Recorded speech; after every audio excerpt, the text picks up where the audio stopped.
Hi everyone, welcome to study word classes. तो friends, आज हम लोग लैंग्वेज के क्वेश्चन करने वाले हैं। 30 क्वेश्चन डिस्कस करेंगे। इसमें आपका जो है हिंदी भी होगा और आपका इंग्लिश लैंग्वेज, यानी कि दोनों लैंग्वेज हम लोग कवर करने वाले हैं।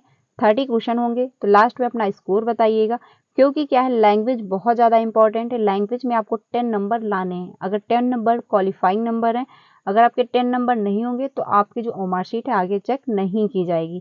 तो इस वजह से लैंग्वेज भी बहुत ज़्यादा इंपॉर्टेंट है। तो लैंग्वेज की आज हम लोग प्रैक्टिस करने वाले हैं। 30 क्वेश्चन डिस्कस करेंगे। ये पूरा प्रेस का सेट है। तो लास्ट में अपना स्कोर मेंशन करिएगा। ये क्लास आपको डेली 2 बजे मिलती है, तो आप इसको डेली ज्वाइन कर सकते हैं। इसमें हम लोग जीके जीएस अच्छे से कंप्लीट कर रहे हैं। चैप्टर वाइज क्लासेस चल रही हैं, साथ ही साथ प्रीवियस के क्वेश्चन भी हम लोग डिस्कस करते हैं, तो आप लोग ज्वाइन कर सकते हैं। अगर आप सीटेट की प्रिपरेशन कर रहे हैं, पेपर 1 हो या पेपर 2, दोनों आपका क्वालिफाई हो जाएगा। आप 3 बजे और 5 बजे की क्लास ज्वाइन करिएगा। आपका पेपर 1 भी क्वालिफाई होगा और आपका पेपर 2 भी अच्छे से क्वालिफाई हो जाएगा।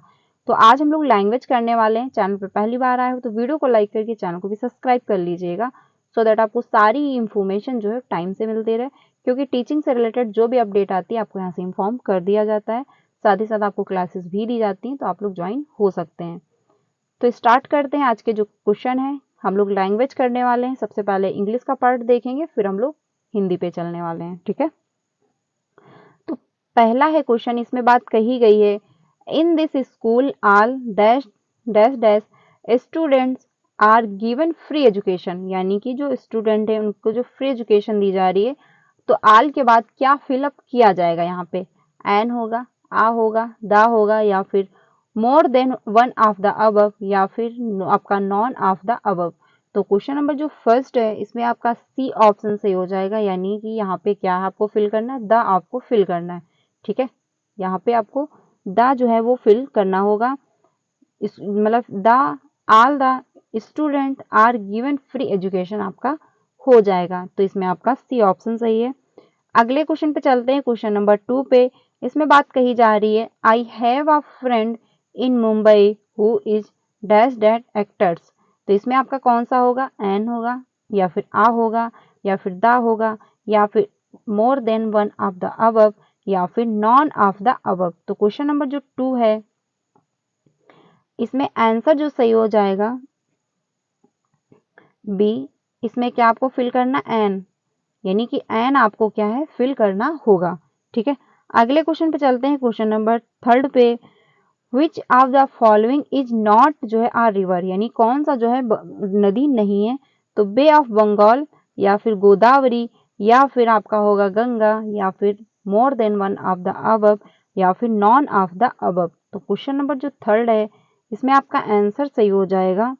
बात जो कही जा रही नॉट की, तो आपका ए ऑप्शन होगा, यानी कि बे ऑफ बंगाल जो है वो रिवर नहीं है। तो इसमें आपका ए ऑप्शन सही हो जाएगा। अगले क्वेश्चन पे चलते हैं, क्वेश्चन नंबर 9 पे। क्वेश्चन नंबर 4 पे, क्वेश्चन नंबर जो 4 है, इसमें बात कही जा रही है, which of the following is not a part of drawing room, यानी जो ड्राइंग रूम का कौन सा पार्ट नहीं है, कौन सा जो ड्राइंग रूम में नहीं होना चाहिए इसमें से। तो पहला है वॉशिंग मशीन, या फिर आपका चिमनी, या फिर सोफा सेट, या फिर more than one of the above, या फिर नॉन ऑफ द अबव। तो क्वेश्चन नंबर जो 4 है, इसमें आपका डी ऑप्शन सही हो जाएगा, यानी कि मोर than one of the above. अब कुछ लोग ये कहेंगे कि क्या है, सोफा सेट होना चाहिए, बट आपके ऑफिशियल आंसर की में जो गिवन है वो आपका डी ही ऑप्शन है, तो हमको डी ऑप्शन चूज करना होगा, यानी मोर than one of the above आपका ऑप्शन सही हो जाएगा। तो इसमें आपका डी ऑप्शन सही है। अगले क्वेश्चन पे चलते हैं, क्वेश्चन नंबर 5 पे। क्वेश्चन नंबर जो 5 है, इसमें बात कही जा रही है, टुडे इज संडे। ठीक है, अगला है the day before yesterday was. तो इसमें आपका ट्यूसडे है, फ्राइडे, थर्सडे है, या फिर more than one of the above, या फिर नॉन ऑफ द अबव।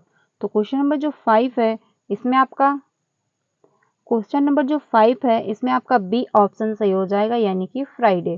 ठीक है, फ्राइडे आपका ऑप्शन सही है। अगले क्वेश्चन पे चलते हैं, क्वेश्चन नंबर 6 पे। November comes after the month of. तो आपका सितंबर, दिसंबर, या फिर जनवरी, या फिर more than one of the above, या फिर नॉन ऑफ द अबव। तो क्वेश्चन नंबर जो 6 है, इसमें आपका ई ऑप्शन सही हो जाएगा, यानी कि नॉन ऑफ द अबव आपका ऑप्शन सही हो जाएगा। अगले क्वेश्चन पे चलते हैं, क्वेश्चन नंबर 7 पे। हस्बैंड्स ब्रदर्स इज, तो आपका है, आपका कजन होगा, सन है, या फिर ब्रदर इन लॉ, या फिर आपका मोर than one of the above, या फिर नॉन ऑफ द अबव। तो क्वेश्चन नंबर जो 7 है इसमें आपका सी ऑप्शन सही हो जाएगा, यानी कि ब्रदर इन लॉ आपको क्या कहते हैं, हस्बैंड्स जो ब्रदर्स हैं उनको क्या कहते हैं, ब्रदर इन लॉ कहते हैं। तो इसमें आपका सी ऑप्शन सही हो जाएगा। अगला है क्वेश्चन, लास्ट है ये लैंग्वेज का, इंग्लिश के लैंग्वेज का। मदर जो है parents are son in laws होते हैं, या फिर मेंट्रल जो ग्रैंड पेरेंट्स होते हैं, या फिर पेट्रल जो है ग्रैंड पेरेंट्स होते हैं, या फिर more than one of the above, या फिर मोर ऑफ द अबव, मतलब नॉन ऑफ द अबव। तो क्वेश्चन नंबर जो 8 है इसमें आपका बी ऑप्शन सही हो जाएगा, यानी जो आपका मेंटरनल जो है ग्रैंड पेरेंट्स हो जाएंगे। तो इसमें आपका बी ऑप्शन सही हो जाएगा। तो ये थे इंग्लिश के क्वेश्चन, यानी इंग्लिश लैंग्वेज के जो क्वेश्चन होते हैं वो 8 ही पूछे जाते हैं। तो अब हम लोग हिंदी लैंग्वेज के क्वेश्चन करने वाले हैं, जो कि 9 नंबर से स्टार्ट है। ठीक है, तो 30 क्वेश्चन होते हैं, इसमें से क्या होता है 8 जो होते हैं लैंग्वेज के होते हैं, इंग्लिश लैंग्वेज के, बाकी जो क्वेश्चन होते हैं हिंदी लैंग्वेज के होते हैं। तो अब हम लोग 9 से स्टार्ट करते हैं हिंदी लैंग्वेज। इसमें है, निम्नलिखित में से कौन सा प्रत्यय रहित शब्द है, यानी इसमें कौन सा ऐसा शब्द है जिसमें प्रत्यय नहीं है। तो झुकाव, भाव विह्वल, या फिर उल्लेखनीय, या फिर उपयुक्त में से एक से अधिक, उपयुक्त में से कोई नहीं। तो क्वेश्चन नंबर जो 9 है इसमें आपका बी ऑप्शन सही होगा, यानी भाव विह्वल जो है ये क्या है, प्रत्यय रहित शब्द हो जाएगा। तो इसमें आपका बी ऑप्शन सही हो जाएगा, यानी झुकाव आपका उल्लेखनीय, ये यानी प्रत्यय आ रहा, बट इसमें आपका बी है, इसमें कोई प्रत्यय नहीं है, तो इसमें आपका बी ऑप्शन सही हो जाएगा। क्वेश्चन नंबर 10 पे चलते हैं। 10 है, भारत की मतलब भाषा की उपयुक्त परिभाषा है, यानी जो भाषा है उसकी उपयुक्त परिभाषा क्या है। तो पहला है, विचार या भाव प्रकट करने वाला जो सार्थक ध्वनि समूह भाषा कहलाता है, या फिर विचार या भाव को लिपि चिन्हों में प्रकट करने को भाषा कहते हैं, या फिर विचार या भाव प्रकट करने का साधन भाषा है, या फिर उपयुक्त में से एक से अधिक, उपयुक्त में से कोई नहीं।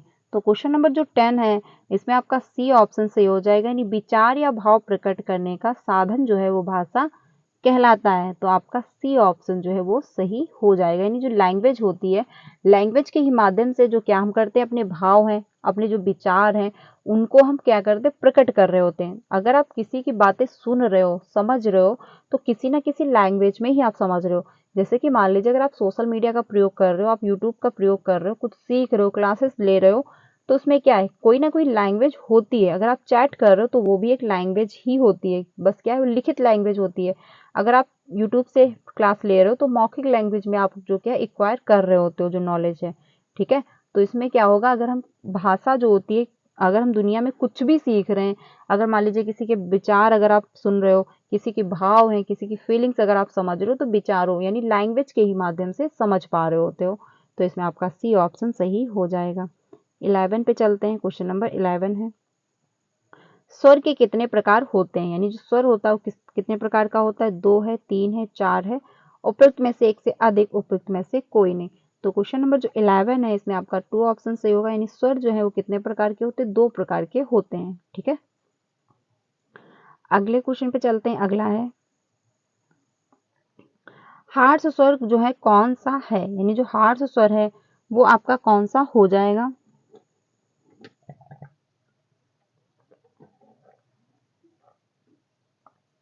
पहला है छोटा आ, बड़ा आ, या फिर बड़ी ई, उपयुक्त में से एक से अधिक, उपयुक्त में से कोई नहीं। तो क्वेश्चन नंबर जो 12 है इसमें ए ऑप्शन सही होगा, यानी हार्श स्वर जो होता है वो क्या है, छोटा आ होता है। ठीक है, अगर बड़ा होता तो दीर्घ स्वर हो जाता, तो इसमें आपका ए ऑप्शन सही हो जाएगा। अगले क्वेश्चन पे चलते हैं 13 पे। 13 है, उच्चारण के आधार पर व्यंजनों का वर्गीकरण कितने भागों में किया जा सकता है, यानी उच्चारण के आधार पर अगर व्यंजनों का वर्गीकरण कर रहे हो तो कितने आधारों पर, यानी कितने भागों पर आप करोगे। 6 है, 7 है, 8 है, उपयुक्त में से एक से अधिक, उपयुक्त में से कोई नहीं। तो क्वेश्चन नंबर जो 13 है इसमें आपका सी ऑप्शन सही होगा, यानी कि 8 भागों में क्या है, वर्गीकरण किया जाएगा। तो इसमें आपका सी ऑप्शन सही हो जाएगा। 14 पे चलते हैं। क्वेश्चन नंबर 14 जो है, अल्प प्राण ध्वनि कौन सी है? खा है, चा है, छा है, उपयुक्त में से एक से अधिक, उपयुक्त में से कोई नहीं। तो क्वेश्चन में जो 14 है इस इसमें आपका बी ऑप्शन सही हो जाएगा, यानी कि चा जो है वो क्या अल्प प्राण के अंतर्गत आ जाता है। ठीक है, तो ये ध्यान रखिएगा, इसमें आपका बी ऑप्शन सही हो जाएगा। अगले क्वेश्चन पे चलते हैं। अगला है घोष ध्वनि कौन सी है? खा, गा है, जा है, धा है, उपयुक्त में से एक से अधिक, उपयुक्त में से कोई नहीं। तो इसमें जो है डी ऑप्शन होगा, यानी उपयुक्त में से एक से अधिक हो जाएंगे, यानी घोष ध्वनि कहलाती है। आपका गा भी हो सकता है, जा भी है और धा भी है। तो इसमें आपका डी ऑप्शन सही होगा, उपयुक्त में से एक से अधिक। ठीक है, अगले क्वेश्चन पे चलते हैं। अगला है स्पर्शी व्यंजन है, यानी स्पर्शी व्यंजन जो है कौन सा है? पा है, फा है, माँ है, उपयुक्त में से एक से अधिक, उपयुक्त में से कोई नहीं। तो इसमें आपका आंसर जो सही हो जाएगा स्पर्शी व्यंजन के अंतर्गत आएगा ई ऑप्शन, उपयुक्त में से कोई नहीं, क्योंकि स्पर्शी व्यंजन में आता आपका शा है। ठीक है, तो ये क्या होते हैं जिसमें रगड़ हो, तो उसमें आपका ई ऑप्शन सही हो जाएगा, क्योंकि इसमें ना तो पा है, फा भी नहीं है और आपका माँ भी नहीं है। अगले क्वेश्चन पे चलते हैं। अगला है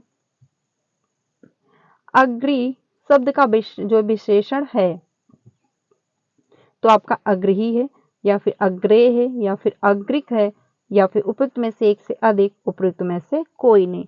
तो इसमें आपका आंसर जो है बी सही हो जाएगा, यानी कि अग्रेय। ठीक है, बी ऑप्शन आपका सही हो जाएगा।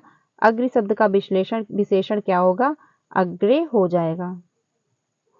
अगले क्वेश्चन पे चलते हैं। अगला है प्रकंपी व्यंजन है, यानी जो प्रकंपी व्यंजन होता है वो कौन सा है?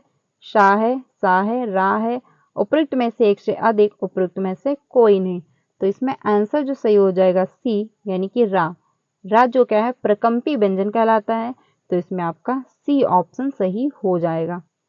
अगले क्वेश्चन पे चलते हैं। अगला है अर्ध स्वर है, या है, वाह है, रा है, उपयुक्त में से एक से अधिक, उपयुक्त में से कोई नहीं। तो अर्ध स्वर जो आपके होते हैं क्वेश्चन नंबर 19 का डी ऑप्शन सही हो जाएगा, यानी उपयुक्त में से एक से अधिक आपका हो जाएगा। ठीक है, अगला है क्वेश्चन नंबर 20। इसमें बात कही जा रही है चा वर्ग का व्यंजन है, यानी जो चा वर्ग होता है उसका व्यंजन कौन सा है? छा है, जा है, झा है, उपयुक्त में से एक से अधिक, उपयुक्त में से कोई नहीं। तो क्वेश्चन नंबर जो 20 है इसमें आपका डी ऑप्शन होगा, यानी उपयुक्त में से एक से अधिक आपके हो जाएंगे। ठीक है, डी ऑप्शन आपका जो है वो सही हो जाएगा। अगले क्वेश्चन पे चलते हैं। अगला है 21। इसमें बात कही गई है के की विहंग, खग, पिक विकल्पों में से कौन सा युग्म पक्षी के पर्याय का है? तो आपका का और खा है। ठीक है, खा और गा है, या फिर गा और घा है, उपयुक्त में से एक से अधिक, उपयुक्त में से कोई नहीं। तो 21 जो है बी ऑप्शन होगा, यानी आपका खा और क्या है? गा है, विहंग भी है और आपका खग भी है। ये क्या है? पक्षी के पर्यायवाची होते हैं। तो इसमें आपका बी ऑप्शन सही हो जाएगा। अगले क्वेश्चन पे चलते हैं 22 पे। विलोम शब्द का कौन सा युग्म सही है, यानी विलोम शब्द जो है उसमें से देखना है कि कौन सा युग्म आपको सही है। का पुरुष जो है कायर है, या फिर कुस्ता जो है निंदा है, या फिर कुस्ता मतलब कुस्तचा, या फिर सकल विकल है, या फिर उपयुक्त में से एक से अधिक, उपयुक्त में से कोई नहीं। तो क्वेश्चन नंबर जो 22 है इसमें आपका डी ऑप्शन सही होगा, यानी उपयुक्त में से एक से अधिक हो जाएंगे। तो इसमें आपका डी ऑप्शन सही हो जाएगा। अगले क्वेश्चन पे चलते हैं 23 पे। निम्नलिखित में से कौन सा वाक्य जो है अशुद्ध है, यानी कि इसमें कौन सा ऐसा वाक्य है जो अशुद्ध है? तो यह जो है यह कहना आपकी गलती है, या फिर चखना मतलब चरखा चलाना चाहिए, या फिर मुझसे यह काम संभव नहीं है, या फिर उपयुक्त में से एक से अधिक, उपयुक्त में से कोई नहीं। तो क्वेश्चन नंबर जो 23 है इसमें आपका ई ऑप्शन होगा, क्योंकि क्या है इसमें कोई भी अशुद्ध वाक्य आपको नहीं मिल रहे होंगे। तो इसमें ई ऑप्शन होगा, यानी कि उपयुक्त में से कोई नहीं। ठीक है, तो ई ऑप्शन जो है आपका सही हो जाएगा। अगले क्वेश्चन पे चलते हैं 24 पे। 24 है रचना के आधार पर कौन सा विकल्प जो है वाक्य का भेद नहीं है, यानी जो रचना है रचना के आधार पे कौन सा जो है विकल्प नहीं है? तो इसमें आपका उपवाक्य, सरल वाक्य, संयुक्त वाक्य, उपयुक्त में से एक से अधिक, उपयुक्त में से कोई नहीं। तो क्वेश्चन नंबर जो 24 है इसमें ए ऑप्शन से हो जाएगा उपवाक्य। ठीक है, यानी कि जो विकल्प का वाक्य भेद नहीं है तो इसमें ए ऑप्शन होगा, उपवाक्य आपका हो जाएगा। अगले क्वेश्चन पे चलते हैं 25 पे। 25 जो है इसमें बात कही गई है, जिन शब्दों से न्यूनता, लघुता, हीनता या फिर तुच्छता का जो है बोध हो उसे क्या कहते हैं? तो आपका उनार्थक शब्द कहते हैं, या फिर एकार्थी शब्द कहते हैं, या फिर अनेकार्थिक शब्द कहते हैं, या फिर उपयुक्त में से एक से अधिक, उपयुक्त में से कोई नहीं। तो 25 जो है इसमें ए ऑप्शन सही हो जाएगा, यानी कि उनार्थक जो है शब्द कहते हैं जिसमें क्या हो, लघुता हो, हीनता हो, तुच्छता का बोध होता है, उसको क्या कहते हैं, उनार्थक शब्द कहते हैं, यानी कि ए ऑप्शन आपका जो है वो सही हो जाएगा। अगले क्वेश्चन पे चलते हैं 26 पे। 26 है, जिसे बुलाया ना गया हो, वाक्यांश के लिए प्रयुक्त एक शब्द क्या होगा? तो आपका अनासक्त होगा, या फिर अदेय होगा, या फिर अनाहुत होगा, या फिर उपयुक्त में से एक से अधिक, उपयुक्त में से कोई नहीं। तो 26 जो है इसमें आपका सी ऑप्शन से होगा, अनाहुत। यानी जो अनाहुत है वो किसके लिए प्रयोग किया जा रहा है? जिसे बुलाया ना गया हो। ठीक है, उसको क्या कहते हैं? अनाहुत कहते हैं, यानी कि आपका सी ऑप्शन सही हो जाएगा। अगले क्वेश्चन पे चलते हैं 27 पे। 27 है, संज्ञा की माप तौल का बोध कराने वाले विशेषण कहलाते हैं। यानी जो संख्या की माप तौल कर रहे होते हैं आप उनको क्या कहेंगे? संख्यावाचक कहेंगे, या फिर परिणामवाचक कहेंगे, या फिर सर्वनामिक कहेंगे, या फिर उपयुक्त में से एक से अधिक, उपयुक्त में से कोई नहीं। तो 27 जो है बी ऑप्शन होगा, क्योंकि अगर माप तौल हो रही है, अगर आपको पता चला इतने ग्राम है, 1 किलो है, आधा किलो है, तो उसका परिणाम निकल रहा होता है। ठीक है, इतने लीटर है तो उसका जो परिणाम हो रहा होता है यानी परिमाण होता है, परिमाण जो होता है वो आपका परिमाणवाचक हो जाएगा। ठीक है, तो इसमें आपका बी ऑप्शन सही हो जाएगा। संख्या अगर होता कि 2 है, 3 है, 4 है, या फिर 4 कमरे हैं, 5 कमरे हैं, तो वो आपका संख्यावाचक के अंतर्गत आ जाता है, जैसे कि चौराहा हुआ। ठीक है, तो आपका संख्या के अंतर्गत आएगा, लेकिन जब माप तौल हो रही होगी तो आपका परिमाण के अंतर्गत आएगा। तो ये आपका बी ऑप्शन सही हो जाएगा। 28 पे चलते हैं। 28 है, रचना के आधार पर जल शब्द किस कोटि का है? यानी जो रचना होती है उसके आधार पर जो जल है वो शब्द कौन सी कोटि का है? तो आपका रूढ़ शब्द है, यौगिक शब्द है, या फिर योग रूढ़ शब्द है, या फिर उपयुक्त में से एक से अधिक, उपयुक्त में से कोई नहीं। तो 28 जो है ए ऑप्शन होगा, यानी रूढ़ शब्द आपका कहलाएगा जो जल शब्द है, क्योंकि क्या है, इसको आप तोड़ अब नहीं सकते। ठीक है, तो आपका ए ऑप्शन सही हो जाएगा। अगले क्वेश्चन पे चलते हैं। अगला है 29, निम्नलिखित में से कौन सा मात्रिक छंद है? तो आपका दोहा है, सोरठा है, इंद्रोज्जा है, या फिर उपयुक्त में से एक से अधिक, उपयुक्त में से कोई नहीं। तो 29 जो है इसमें आपका डी ऑप्शन होगा, यानी उपयुक्त में से एक से अधिक आपका सही हो जाएगा, यानी कि डी ऑप्शन आपका सही है। अगले क्वेश्चन पे चलते हैं 30 पे। क्वेश्चन नंबर जो 30 है इसमें बात कही गई, उदित उदयगिरि मंच पर रघुवर बाल पतंग, विकसे संत सरोज सब हर्षे लोचन भृंग। उपयुक्त दोहे में कौन सा अलंकार है? यानी आपको देखना है इसमें कौन सा अलंकार है। तो आपका रूपक है, उपमा है, उत्प्रेक्षा है, उपयुक्त में से एक से अधिक, उपयुक्त में से कोई नहीं। तो इसमें आंसर जो होगा आपका ए, यानी कि इसमें रूपक अलंकार हो जाएगा, क्योंकि उनकी इतनी प्रशंसा की जा रही है। यानी उदित उदयगिरि मंच पर रघुवर बाल पतंग, विकसे संत सरोज सब हर्षे लोचन भृंग। तो इसमें आपका रूपक अलंकार हो जाएगा। जहां पर उपमेय में उपमान की संभावना होती है वहां पर उत्प्रेक्षा अलंकार होता है। तो इसमें आपका ए ऑप्शन सही, यानी कि रूपक अलंकार हो जाएगा। तो फ्रेंड्स ये 30 क्वेश्चन थे, मैंने आप लोगों के साथ डिस्कस किए। आई होप आपको हेल्प मिलेगी, क्योंकि लैंग्वेज जो है बहुत ज़्यादा इंपॉर्टेंट है। लैंग्वेज में क्या है, 10 नंबर लाना सभी के लिए कंपलसरी है। ठीक है, तो आज के लिए इतना ही। कमेंट में अपना स्कोर बताइएगा कि कितना आपका स्कोर हो पा रहा है। ये क्लास डेली 2 बजे मिलती है, तो आप इसको डेली ज्वाइन कर सकते हैं। इसमें हम लोग चैप्टर वाइज क्लासेस भी चला रहे हैं, साथ ही साथ जो है प्रीवियस के क्वेश्चन भी कर रहे हैं, तो आप लोग ज्वाइन कर सकते हैं। वीडियो अच्छी लगी हो तो लाइक करिएगा, एंड चैनल पर पहली बार आए हो तो वीडियो को लाइक करके चैनल को भी सब्सक्राइब कर लीजिएगा, सो दैट आपको सारी जो क्लासेस मिलती रहें, बाकी अपडेट भी आपको सारी मिलती रहेगी। तो मिलते हैं नेक्स्ट वीडियो में। चैनल के साथ बने रहिएगा, अपने सारे फ्रेंड को शेयर करिएगा जो भी बीपीएससी की प्रिपरेशन कर रहे हैं। मिलते हैं नेक्स्ट वीडियो में। Thank you.